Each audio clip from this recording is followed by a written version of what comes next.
உருவாக வேண்டிய நிலைமை தன்னால உண்டாயிடுது. ஒருவர் கடவுளை யானை மாதிரி பார்ப்பாரு, ஒருவர் பூனை மாதிரி பார்ப்பாரு, ஒருத்தர் சிங்கம் மாதிரி பார்ப்பாரு, ஒருத்தர் ஆம்பளை மாதிரி பார்ப்பாரு, ஒருத்தர் பொம்பளை மாதிரி பார்ப்பாரு, ஒரு பொம்பளையில வித்தியாசமா ஒருத்தர் பார்ப்பாரு, ஆம்பளையில வித்தியாசமா இன்னொருத்தர் பார்ப்பாரு. அப்ப உருவம் கொடுக்கணும்னு சொல்லும் பொழுது எந்த உருவத்தை கொடுக்கிறது? அவங்கவுங்க நினைச்ச உருவத்தை கொடுத்துக்கிறதா அப்படின்னு சொன்னா நிறைய கடவுள்கள் வரும். நிறைய கடவுள் வந்தா நிறைய சமுதாயம் உருவாகி போயிடும். கடவுள் நிறைய வந்தா வந்துட்டு போய் விட முடியாது.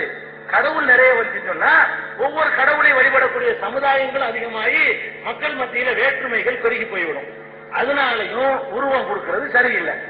மூணாவது பாயிண்ட், ஒன்றுக்கு உருவம் கொடுக்கிறதா இருந்தா அதை பார்த்துட்டு தான் உருவம் கொடுக்கணும். என்னைய நீங்க உருவம் கொடுக்கிறதா இருந்தா என்னைய பார்த்துவிட்டு ஏறக்குறை எனக்கு நிகரான ஒரு உருவத்தை நீங்க வரையலாம், அது நியாயம்.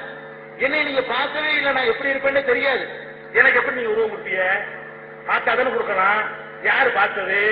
நம்மளே சொல்லிக்கிறோம், கண்டவர் விண்டிலர், விண்டவர் கண்டிலர்னு சொல்லிக்கிறோம். நம்ம எல்லாருமே சொல்லிக்கிறோம். கடவுளை கண்டவர் சொன்னது இல்லையா, சொன்னவர் கண்டது இல்லையா. கண்டவர் விண்டிலர், விண்டவர் கண்டிலர்.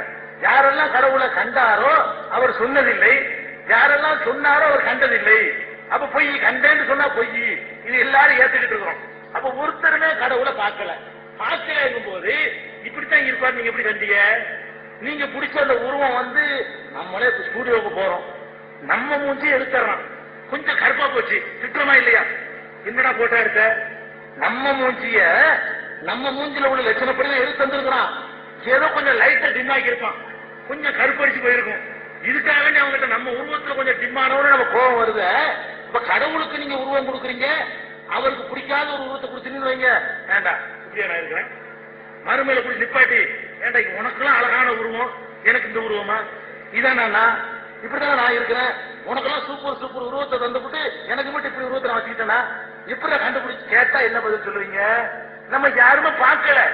கடவுள் இருக்கா சரி, ஒருத்தரும் பார்க்கலையே. பார்க்காத ஒன்றுக்கு நம்ம ஏன் வடிவம் கொடுக்கணும்? வடிவம் கொடுத்தா ஒன்றை பார்க்கிறோம். என்ன பார்க்கிறோம்?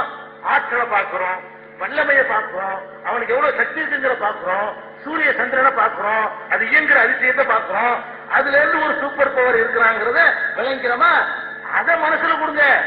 அவன் பயங்கரமான ஆள், எல்லாம் தெரியும், அவனுக்கு தப்பிக்கவும் முடியாது, அவன்கிட்ட லஞ்சம் கொடுக்க முடியாது, அவனை ஏமாற்ற முடியாது. அப்படிங்கிற மாதிரியான மரியாதையை அதிகப்படுத்தினால் பக்தி கூடிக்கிட்டு போகும், கடவுளை பற்றி ஓர்மைப்பாடு வரும்.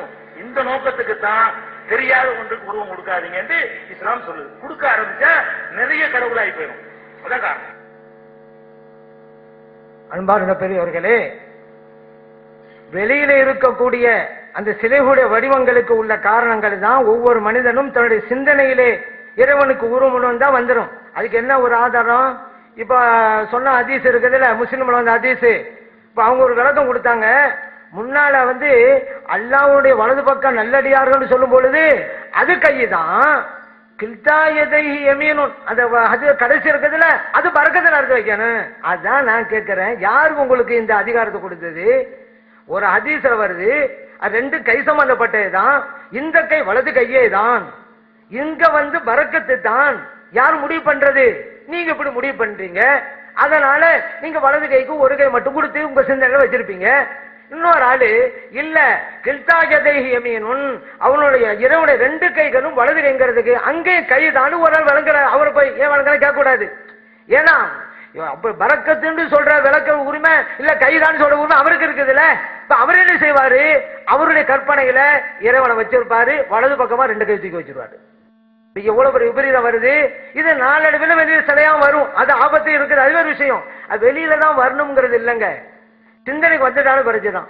சரி, இப்ப அவங்க பேச்சுல ஒண்ணு சொன்னாங்க, இப்பதான் ஒரு கேள்வி கேட்டாங்க அப்படின்னா என்ன தெரியுமா இடத்துல? இதுக்குத்தான் எங்களுக்கு பதில் இருக்குன்னு அர்த்தம். எவ்வளவு கேள்வி வச்சோம், அது கேள்வியா இல்லை. ஏன்னா அவங்களுக்கு பதில் இல்லை, இதுக்கு பதில் ரெடியா இருக்குது. அதனாலதான் இது கேள்வி. ஏன்னா பதில் ரெடியா இருக்குதுல்ல, அதனால முகம் தம்புரான்ல வந்துருது. ஆதாரமான ஹதீஸ்ங்கிறாங்க, இது ஆதாரமான ஹதீஸ் இல்லைங்க. ஏன்னா இதுல வருது, ஏன்னா கத்தாதாவை பற்றி சயீது மட்டும் தான் அறிவிக்கிறார். அதே போல இந்த ஹதீஸ்ல முகமது சவா மட்டும் தான் வருகிறார் அப்படின்னு இருக்குது. இது சயான் ஹதீஸ் இல்ல அப்படிங்கறத இது சம்பந்தப்பட்ட ஆய்வு வந்தா நாளைக்கு இன்ஷா அல்லாஹ் நம்ம சொல்லுவோம். இப்ப ஆதாரபூர்வமான ஹதீஸையும் கொண்டு வரலங்க. இது ஆதாரமற்ற ஹதீஸை தான் சொல்லி இருக்கிறாங்க அப்படிங்கறதையும் தேவைப்பட்டால் இந்த ஆய்வு மூலமா நம்ம வெளிப்படுத்துவோம். இன்ஷா அல்லாஹ் நாளைக்கு வெளிப்படுத்துவோம். இப்போ இப்போ இப்போ எந்த விஷயமாக இருந்தாலும் கூட ஆதாரமான ஹதீஸை கொண்டுதான் நம்ம நிலைநாட்டுன்னு சொல்லும் பொழுது ஒரே ஒரு பதில், அதுவும் ஆதாரம் இல்லாத ஹதீஸ், அது மட்டும் சொல்லிட்டாங்க. மற்றதுக்கெல்லாம் பதில் இல்லைங்கிறனாலதான் இப்ப நம்ம என்ன சொல்றோம் தெரியுமில்ல, ஒரு பாக்குறதா இருந்தா ஒரு உருவம் இருந்தா தானங்க பாக்கணும் அப்படிங்க. இது காலையில வச்சாங்க, அப்படியே சொல்லிட்டோம், ஒளிய பாக்குறோம் உருவம் இல்லை அப்படின்ட்டோம். அவங்க சொல்றாங்க உருவம் இல்லாம இருக்கிறதா இருந்தா காத்து தானே இருக்குது அப்படிங்கிற பாயிண்ட வச்சாங்க. காத்து அப்படிங்கிறது ஒரு எல்லைக்கு உட்பட்டதுங்க. இப்ப காத்து இருக்குது, ஒரு பலூனுக்குள்ள அடைச்சிரும், ஒரு காத்தே அந்த பலூனுக்குள்ள இருக்கும். இறைவன் அந்த மாதிரி ஒரு எல்லைக்கு உட்பட்டவனா, இடத்திற்கும் காலத்திற்கும் அப்பாற்பட்டவன இறைவன், அதிலே முடிஞ்சு போச்சு விஷயம். எந்த ஒரு விஷயத்துல லைச கமிதில் விஷயங்கிறோம்ல, அதுல மட்டும் இல்ல, உருவத்துல மட்டுமல்ல. அதே போல் இறைவனுக்கு ஒரு குறிப்பிட்ட எல்லை கிடையாது. ஆனால் நாம் கூறுகிற காற்றுக்கு குறிப்பிட்ட எல்லை இருக்கிறது. லைச கமிதில் செய்யும். எனவே காற்று வேறு, இறைவன் வேறு. உங்களுக்கு இந்த வசனம் அழகான விளக்கங்களை தந்துகிட்டே இருக்கு. அதே போல அவருக்கு குறைபாடு உள்ளவங்க மட்டும் நான் சொன்னேன், அப்படியே சொன்னேன். அதான் ஆரம்பமே சொல்லிக்கிட்டு இருக்கேன், என்ன சொல்றேன்னு கவனிங்க. அவருங்கிறதுக்கு கண்ணே இல்லாதவங்க அர்த்தம் அல்ல. அதாவது ஒத்த கண்ணு சொல்லும் பொழுது ஒரே ஒரு கண்ணு தான் இருக்குது அப்படி வழங்கிறாதீங்க. கண்ணு இருந்து பார்வை போனவருக்கு சொல்லப்படுது. அப்படி விலைக்கு போட்டு கண்ணு இருந்து பார்வை போனா ஒரு குறைதானங்க, இப்ப இது போன்ற குறைகள் எல்லாம் இல்லை அப்படி கருத்துல சொன்னாங்கிறதுக்கு அர்த்தமே சொன்னேன். அவருக்கு குறைபாடு உள்ளவன் அப்ப நாங்க அர்த்தம் சொன்னேன், விளக்கமளவா சொன்னேன். அதனால நான் என்ன சொல்றேங்கிறத கவனிச்சுக்கிட்டு அதுக்கு அர்த்தம் வைங்க. இப்போ இவங்க என்ன கையின்றா கை இல்லைங்கிறதுக்கு சொன்னதே முடிஞ்சு போச்சுங்க. ஒரு இடத்துல கையுங்கிறாங்க, இன்னொரு இடத்துல பறக்கத்துங்காங்க. ரெண்டு எம்ஏனு தான். இந்த உரிமை உங்களுக்கு யார் கொடுத்தது? உங்களுக்கு தேவைன்னா கையும்பீங்க, தேவையில்லை பறக்கத்தும்பீங்க. இதெல்லாம் என்னங்க, இதெல்லாம் கொள்கையா? இந்த அதெல்லாம்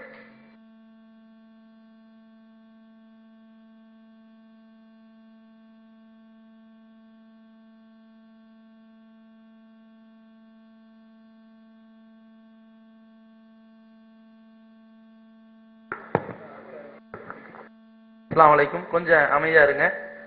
இத்தோடு இன்றைய 3வது அமர்வு நிறைவு பெறுகிறது. இன்ஷா அல்லாஹ் நாளை காலை சரியாக 10 மணிக்கு இந்த விவாதத்துடைய தொடர்ச்சி நடைபெறும்.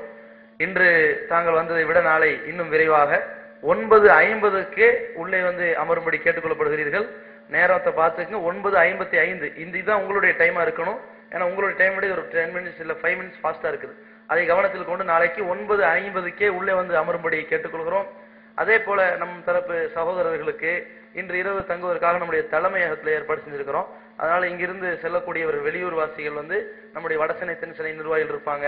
முடிஞ்ச அவர்கள்ட்ட அந்த இருசக்கர வாகனங்கள்ல முடிந்த அளவுக்கு போங்க. இங்கிருந்து பேருந்து வசதிகள் இருக்கிறது. அதே மாதிரி தாங்கள் நாளை மதியம் சாப்பிடுவதற்காக அந்த உணவுக்காக அங்க இருக்கக்கூடிய ஹோட்டல்கள் எல்லாம் அலைஞ்சு சிறிய நேரத்துல உங்களுக்கு நீண்ட நேரம் ஏற்றுக்கொள்ள காரணத்தினால அந்த சிரமத்திலிருந்து உங்களை விடுவிக்கணுங்கிறதுக்காக வேண்டி மதிய உணவு நம்முடைய ஜமாத் சார்பாக ஏற்பாடு செய்யப்பட்டிருக்கிறது. ஏற்பாடு செய்யப்பட்டிருக்க என்பதை தெரிவித்துக் கொள்கிறோம்.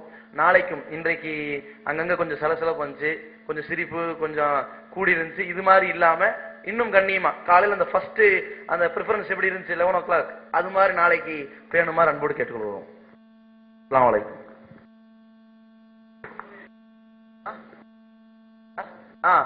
இருக்கையில எந்த இருக்கையில் இன்னைக்கு இருக்கிறீங்களோ நாளைக்கும் அதே இருக்கையில் இருங்க. துவா ஓதி கலையுங்கள்.